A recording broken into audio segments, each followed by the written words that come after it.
It's time to accelerate. Hey friends, this is Andy. Welcome to episode 500 of Accelerate, the sales podcast of record where I hold in-depth conversations with today's leading experts in sales, marketing, and leadership 6 days a week. 500 episodes, who could have imagined?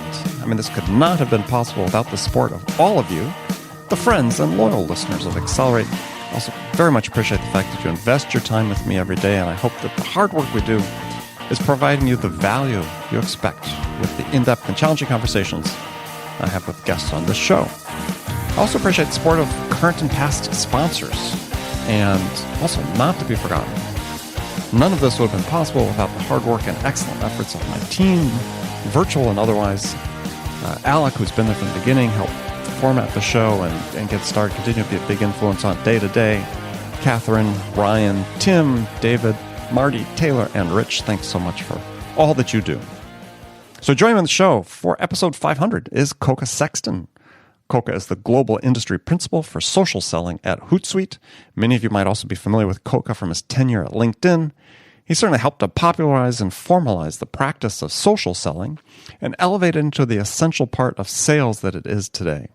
So today I want to talk with Koka about why social selling is really become just selling these days, and talk about how the practice of social selling is going to evolve going forward into the future, what it means for each of you. So, Koka Sexton, welcome to Accelerate. Thank you for having me. I've been looking forward to being on this podcast for quite a while. Well, gosh, we'll have to have you on more frequently to compensate for that. Didn't mean to make you wait. Anticipation is good. Anticipation is always good. I hope the actual experience lives up to the anticipation. Now, I'm always a big fan of delayed gratification. Yeah, I was going to say, now I feel pressure. So, all right. So we kick off the show with a question I ask all my guests. It's sort of maybe a research project of mine, maybe.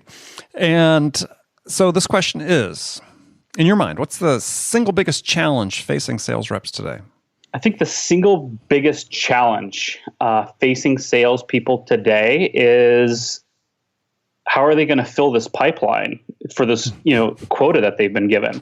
I mean, I say that half jest in jest, but I believe that I think the biggest problem is just how do they adapt. I think salespeople are having a really hard time. I mean, I'd say the bulk of them are having a really hard time adjusting to this idea of how are they going to get in contact and in front of these buyers. So adapting to how buyers are changing. Correct. That's interesting. I mean, and undoubtedly buyers are changing. I mean, and we're seeing sales change, and we're going to talk about some of that change here today. But do we make too much of the change? I mean, is it actually less than it appears to the eye, or is it actually as significant as we think? Well, I think it is significant. I mean, if you look at the data, you look at, all the analysts out there that are talking about how buyer behavior is continuing to change and how, companies, not just salespeople, how companies are having to adapt and all the millions of dollars and reorganizations that are happening in the enterprise to adapt to this change. I do think it's significant. I believe that this digital transformation that the world is going through, and especially within the enterprise, corporations out there, that it needs to get a name. It needs to be called out so that, the right resources and people can get put behind it. Mm-hmm. Well, I guess one of the things that I think about when I think about these changes, and in my career, I've been through significant changes as well. I mean, I was not to date myself, but I sold before the internet and, and did a lot of things our kids will never understand. Yeah, but it sold a lot to major enterprises overseas where, I was, picking up the phone and dialing, making overseas phone calls, trying to, navigate my way through an organization like, British Telecom. We had no directories, no thing. But one point I keep coming back to, and we're going to talk about it a little bit later in the show, is I look at how much we sold at that point in time, and it was, this was a startup, and we were selling large multi-million-dollar communication systems, but competing very effectively with big established competitors. But I don't see us necessarily selling anymore right now, right? When I look at salespeople, and granted the models have changed and so on, but even the industry research reports say, we're not our performance as a profession isn't really improving. So that's what I was wondering is how much has it really changed, or how much is it just, and I know it's changed, but I mean, in a relative sense, is it just, are we making excuses? Well, I do think, that's fair, because I do think there are some excuses to it, especially when it's the excuse of why they're not able to keep up, or why they're not staying competitive, or why I didn't hit my number. I believe that you're right. There are some excuses within that, but the excuses should never be that we haven't prepared ourselves. True. And I think that's where that significance comes from, is that the data is continuing to show, and there's very clear trends on where the world is going in relation to acquiring customers and keeping customers happy and renewals. I think that using the excuse of, hey, we're not able to adapt isn't real or isn't valid. Because you see companies, and this is why startups are doing so well. In fact, I think you just alluded to it in the story you gave about how you were being extremely competitive, and even in an overseas market. That when a startup is scrappy and is trying to find a way, they're much more agile and much more open to trying new things than some of these established companies that have basically put process above all else and cemented it, and it makes it rigid and unable to adapt. Mm-hmm. Mm-hmm. So, well, let's dive into social selling. And I have to admit, as I was preparing for the interview, and I was sort of crawling through a variety of websites and blogs and other places I go to gather information, it was like the level of conversation about social selling has diminished quite a bit, at least to my way of reading, over sort of like the last 6 months even. Am I just imagining, or is something sort of happening? Like maybe there's this acceptance phase that we're finally into after certain portions of the sales world sort of were in denial mode. Well, I would say that there are still some denial. Oh, there is. There is, absolutely. Yeah, I'm sure there's still denial around this whole idea. And I've got my own theories as to why that is. Oh, well, yeah. Let's talk about those. Yeah, I mean, so I don't know if it's diminished. I would say that some of the buzz is going away. So it is probably leveling out. Now, I do think that people are still looking for it, right? Mm-hmm. There's still a lot of exploration in how do we, get our salespeople to become more savvy within social networks. How are they, going to identify, connect, and engage with these buyers in these different mediums? And I've been saying this for years, that eventually social selling is just going to be called sales. And I think in many ways it is. Like social is a part of every modern sales organization in some aspect. If it's not being led from the top, and actually, being pushed down to the teams and how to leverage these tools and these applications and platforms. Mm-hmm. Individual reps are taking the responsibility on their own and doing it on their own.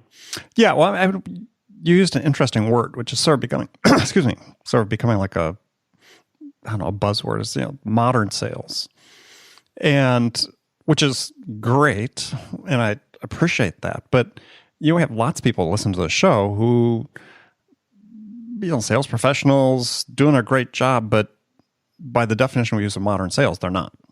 And I've given this example in the show several times of, talking with a company earlier this year that 100-year-old company with, I think, about 60 outside field salespeople, number one in their market segment. So established company, their strategic initiative for this year was to install the first CRM system. And that's the world outside what I consider sort of the tech bubble. Yeah. Is that, we have people in this modern world who are selling proficiently, but not using any of these tools really. I mean, maybe they're using LinkedIn to connect in some cases, but once we get beyond sort of what I consider sort of that first level of let's say social in their sales stack, that may be it. Well, I think there's also a maturity model, right? When you look at every single industry across the globe, from the tech industry down to healthcare or manufacturing, I think that they're each in their own stage of that maturity model of becoming modern sales or transforming themselves digitally. And you see it typically first start in the marketing departments, where they're realizing that to acquire new customers or to stay relevant in front of their competition, they have to become more digital because that's where the world is going. Mm-hmm. And that stage of the maturity then trickles into, okay, well, what else can we do? How else do we transform this company to becoming more relevant in this new era of the internet? And you see it then trickling into the sales teams. Now, that's not to say I come across companies all the time who are skeptical to this idea of leveraging social in any capacity, because they've been operating, in some cases, like you said, 100 years, and they still knock on doors and they still make phone calls, and that's basically their entire MO. And it's working for them. And I think that it will continue working for them until somebody else comes into that industry and totally disrupts it.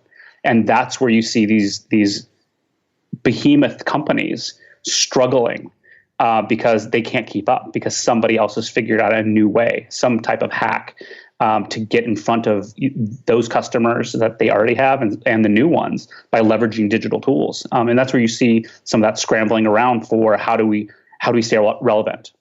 And I see it even like in the cement industry. Like there's companies like Cemex, mm-hmm. who manufactures and distributes cement and other building materials. Even they are seeing this trend where they need to become more digital, and their sales teams are starting to adapt to it also. Well, yeah, no, I absolutely agree. But I think this is one of the challenges, though, that I'm trying to sort of address with this podcast, and by having people like yourself and other people from the sales tech world in, is like, how do we help people start making this transition? Because, and I think social is a great first step to do that, by the way, because it's certainly one of the least cost steps to going forward in the digital transformation.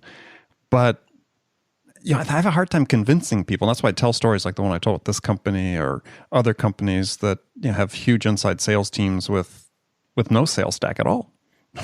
It's like like a homegrown not even CRM. Well, they have a home. In this case, I'm thinking companies have a homegrown CRM they've written, but no basic tools like sales intelligence tools like email tracking or anything like that. Just nothing. So it's like, how do we help them start making this digital transformation? Because I really feel like there's this sort of us versus them thing that's out there. I think it comes down to education. And that's probably the most proactive and positive way of going about it. The other way is sheer disruption, like I was mentioning earlier. So when you can show a company the data around either, let's talk about the social space of where the customers or their buyers are actually spending time online and the things that they're talking about. It starts with listening for a company. It starts for listening when it comes to a salesperson. Understand what's being talked about. And what that volume looks like, with the email tracking, with things along those lines. I mean, imagine going to a sales. In fact, it's kind of crazy to me that that would even be a conversation where a salesperson wouldn't want to know how often an email is opened, if those links were clicked. That data drives decision making. And and I think the salespeople do. I think it's a management issue, right? It is, yeah. And if that's the case, if it's a change management issue, then the leadership needs to understand where the world is going. And they are either keeping their hands in their pockets and pretending like it's not going to, change their lives. And in some cases it won't, because they're going to retire in the next 5-10 years.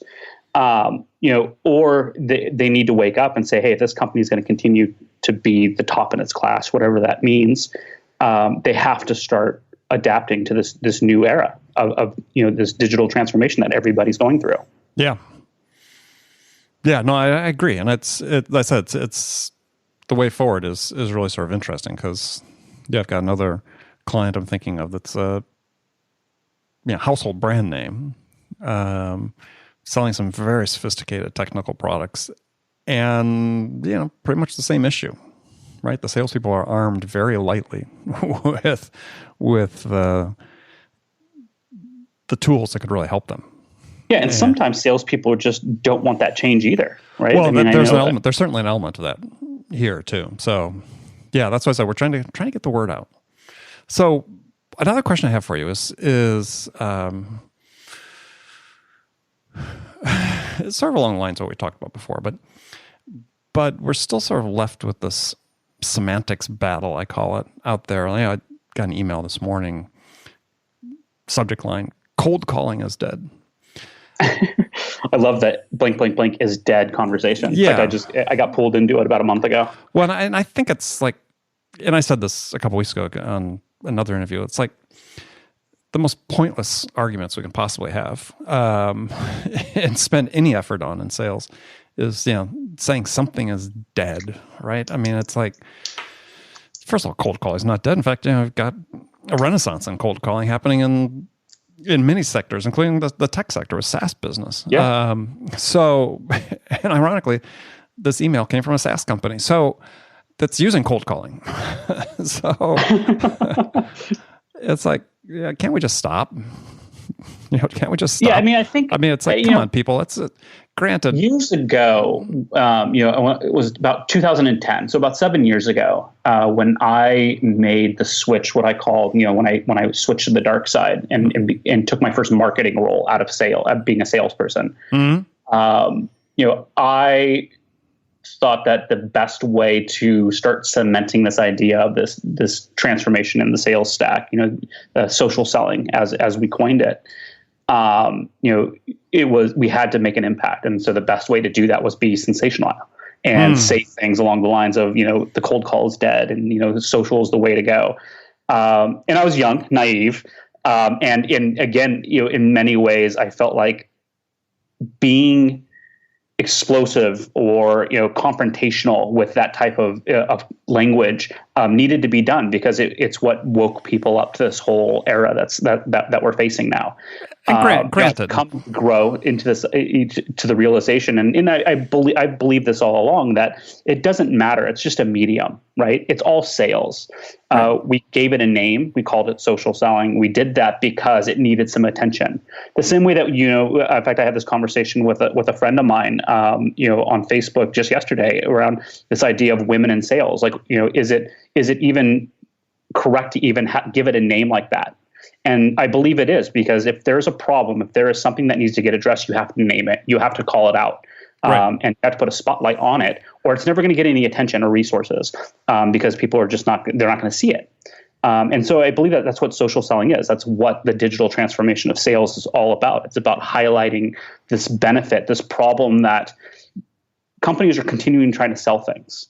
And they're trying to get in front of as many buyers as possible. They're trying to, set themselves apart from the competition and establish themselves in whatever market they're operating in. And the traditional methods, in many cases, are not going to be as impactful as the ones that the buyers are actually paying attention to, which in many cases are social networks. And putting a name to it and calling it out, I think, is still the right thing. But eventually, at the end of the day, it is still just sales. And you have to use whatever applications, platforms, tools, email, phone, whatever it may be, to get in front of those people. So there's always going to be a place for cold calls. Granted, they're not going to be cold calls, I hope, in the desperation. You'd hope not, right? And that's part of my argument. Is like this document, this ebook, this particular entity was pushing. It's like, sort of roll my eyes. And it's like, okay, fine. What you're really saying is we need to make warm calls, not cold calls. But it's like, I believe if a company is actually engaging in traditional cold calling tactics, they are setting themselves up for major failure, and it's a sign of desperation. Well, You've done something terribly wrong if you're resorting to handing people basically virtual phone books and saying, just call these people and get their attention for us. Right. Yeah, you'd be a lunatic to do that. But I mean, the fact is, this idea of making warm calls. I mean, I was practicing that decades ago, right? I mean, without all these tools, great salespeople work, right? It just makes sense. So it's like, can we just sort of stop with sort of this,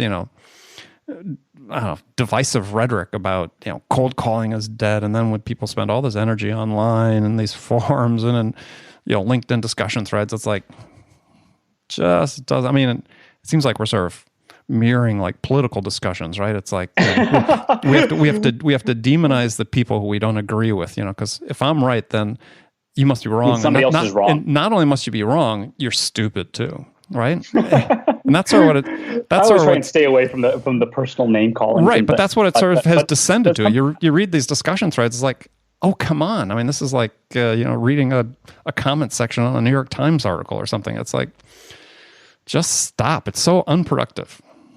And to your point, it's it is unproductive, unprofessional. Selling is selling. This is just one tool. And, granted, making an impact, as you talked about back in 2010 and getting people aware of it. But at this point, if you're not using it, and if you're not proactively making phone calls to customers, warm calls, then you're missing a bet. Yeah, and I mean, you're going to have a lower success rate than the ones who are leveraging this warm aspect of either through social or through referrals or through some other aspect. Or my point was, if you're not using all the tools you just spent, if you're fortunate enough.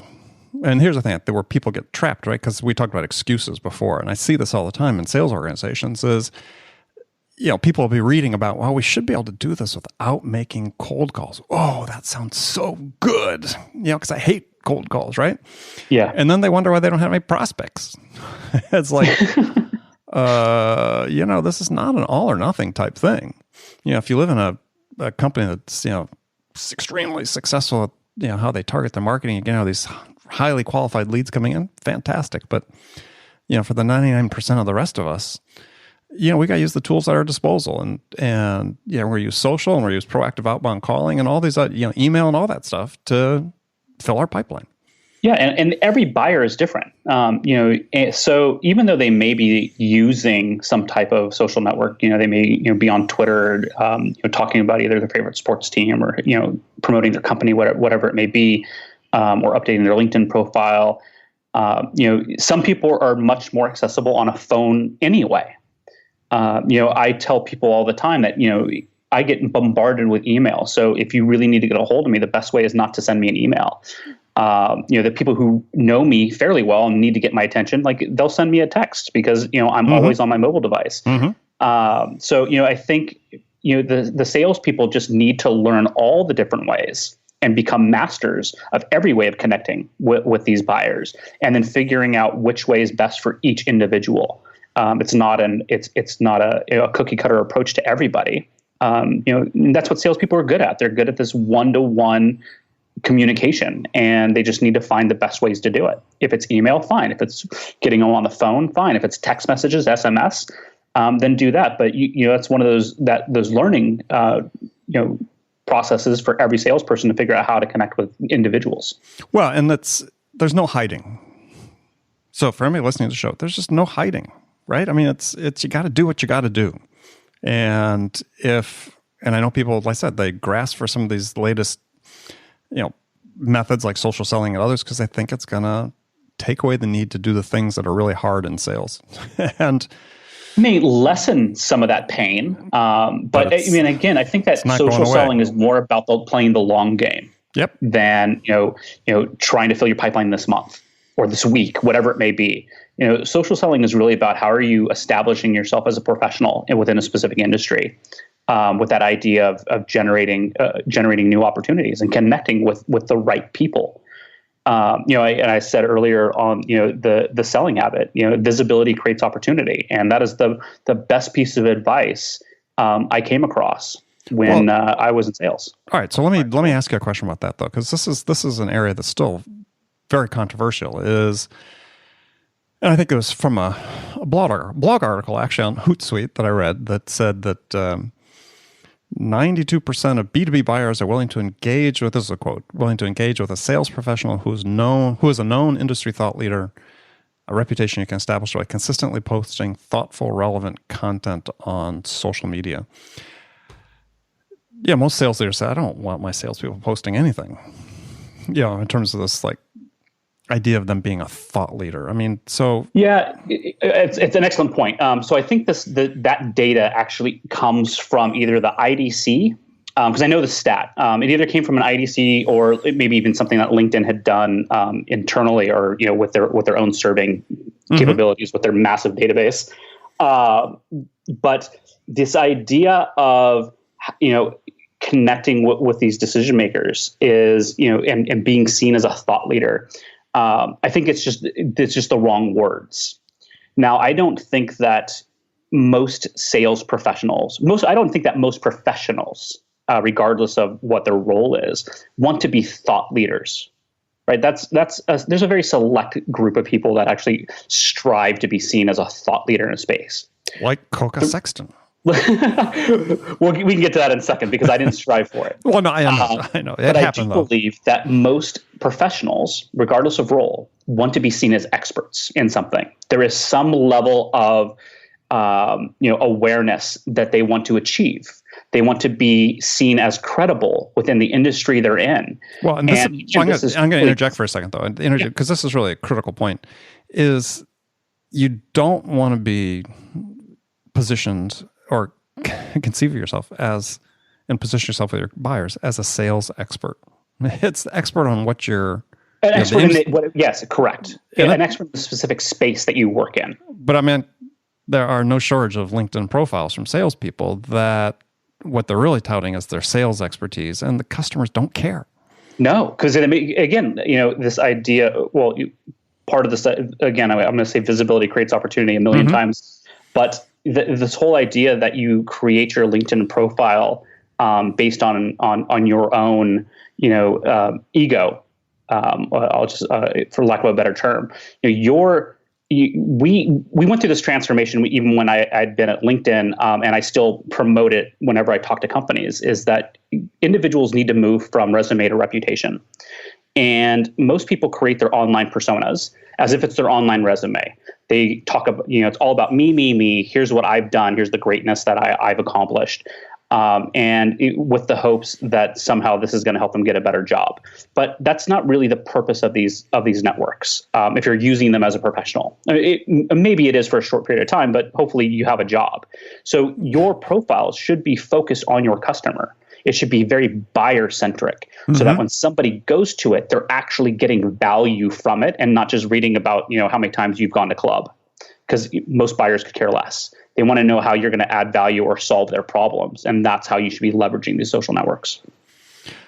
And it's not, unfortunately. And so one of the things that's sort of a trend that, a little off-putting oftentimes is we're seeing, just within the last 6 months, it's like the updates, people posting updates instead of articles that are these questions, and then they, tag everybody and their brother to try to elicit a response from them. I think that's one of those tactics that translates over from a Twitter or a Facebook. LinkedIn is as great of a platform as it is. LinkedIn always gets upset when I talk about them and say anything negative because I used to work there. Yes. As great of a platform as it is, they're still catching up to some of these social capabilities. Like the idea of mentioning somebody in a status update is still relatively new in comparative to Twitter and Facebook, right? On LinkedIn, and some people that just abuse it, and I see it all the time. I kind of let it shrug off my shoulder, but I can see how it can be an annoyance for many people, especially within the context that some of these updates are. Yeah, absolutely. Well, here's a question, and maybe the last question because we're beginning to run out of time here, but I thought it was really interesting. This also came from the same Hootsuite blog post. And I thought it was the most, there was the statistics is, list of statistics as long as my arm in the article. But the one I thought was actually the most authentic and honest was that it said 38% of sellers had no idea how social benefited them. And that's because they don't measure it. It's 38%. I mean, it's a pretty large group that actually do see the value. But I'd say those 38%, it's because them as individuals or the company have not found a way to actually track this effectively. Actually, I had a different interpretation, which is not that they didn't necessarily see value, but it's like a lot of things in sales these days and a lot of data we get is we see correlation, but we confuse that with causality, right? And so it's not like, I think that 38 would never stop using it because they know it's doing something. They just don't know what. And I think we have to start the issue in sales in general with, with all the sales technology and so on is, I don't want to do without it. I use a lot of it. I don't want to do without it. But even the data is sort of misleading in terms of, quantifying the real value we're getting from it because by the same token, we get these reports from CSO Insights and Forrester and so on saying, sales performance, sales productivity doesn't really seem like it's changing. Yeah, I mean, you're right. They'll probably still continue using it. And again, I think it's a lack of understanding of what that value is. So how do we capture that? That's really the question. How do we capture that in a way that's really meaningful? And instead of just, data point after data point, which I said is maybe correlates, but doesn't really get to the heart of the matter of why things happen, is how do we really, how do we put this whole thing to bed by saying, well, I think you start tracking the outcome. Tracking the activity. Well, it's really outcomes, right? Yeah, it's outcomes. I mean, that's the why sales leadership, traditionally looks at how many phone calls have you made and what was your talk time. That those two metrics should equal out to some level of pipeline generation if you're good in sales. And the companies that are doing this amazingly well, be it ADT, Microsoft, SAS, they have built activity metrics in this. So when did you connect with them on LinkedIn? When did you start following them on Twitter? Have you engaged with any of these status updates? And when they're able to measure that, along with the other traditional stuff of email and phone calls and demos scheduled and things along those lines, they do see how this is helping out. And that's why they're investing so much heavier into these technologies and into the training for their sales teams to become more efficient at these activities. Interesting. So now that I like, and you don't hear of many companies actually doing that. And it's growing. It's growing fast. Yesterday I was actually at a huge enterprise, in Palo Alto that is starting down this path, and they realize they're a massive corporation, and they are now coming to this realization that they need to start equipping their sales force with the right tools and process to become more effective in this age where they're seeing their competitors already taking business away from them in these networks. But to your point, is then also tying in the social selling metrics with their other metrics, other activity metrics, and that's what they're trying to figure out. Getting a complete picture. How are we actually going to track the value from this outside of? We can't just give these people all these tools and teach them how to leverage, Twitter and LinkedIn to identify conversations and engage with it. Like, how are we actually going to measure it? And the best way of doing that is within your own CRM. And so finding ways to add that activity as easy as possible, either automatically through a platform or some easy drop downs or something that the salesperson's already doing when they're in their CRM to track that behavior and then optimize for the best outcomes. Okay, I'm glad I asked that question because that's very encouraging. If we start getting that holistic look at things, then that to me that's exciting, right? Yeah, absolutely. As long as we sort of like Sarah said, well, yeah, you do the social selling over here, but we're not really tracking it because it's just sort of warming things up. If it's not generating pipeline, then you shouldn't be doing it, right? Exactly. And so you have to find ways to measure that. And there are ways. 10 years ago, there wasn't very many ways. And that was one of the biggest struggles that I had when I was initially started talking about this whole idea of social selling. There were very little metrics in place, but now technology is actually caught up. And, companies are being able have innovated and figured out like they can track this activity and they can say, oh, after the second voicemail, connect with them on LinkedIn, follow them on Twitter, reply to a tweet, then send them an email and reference all of that. And your chances, grow X percentage. And, when a company can map out those behaviors, that playbook, they have a blueprint for success that they can just run through. Love it. Love it. Oh, good. Well, I'm glad I asked that question. Perfect way to end the show. Koka, it's pleasure talking to you. We're going to have to do this again here shortly. Absolutely. Hey, I'll come on anytime you want, Andy. All right. Well, good. Well, I'm going to hold you to that. So tell folks how they can connect with you and get a hold of you. So the best way to get a hold of me, follow me on Twitter. I'm at Koka Sexton. You can connect with me on LinkedIn. And follow the Hootsuite blog. You're going to start seeing a lot more content from me on there as well. Excellent. Well, good. Well, Koka, again, thanks for joining me. Friends, thank you for spending this time with us today. Make sure you come back again tomorrow. Join us for another great episode of Accelerate. So thanks for joining me. Until next time, this is Andy Paul. Good selling, everyone.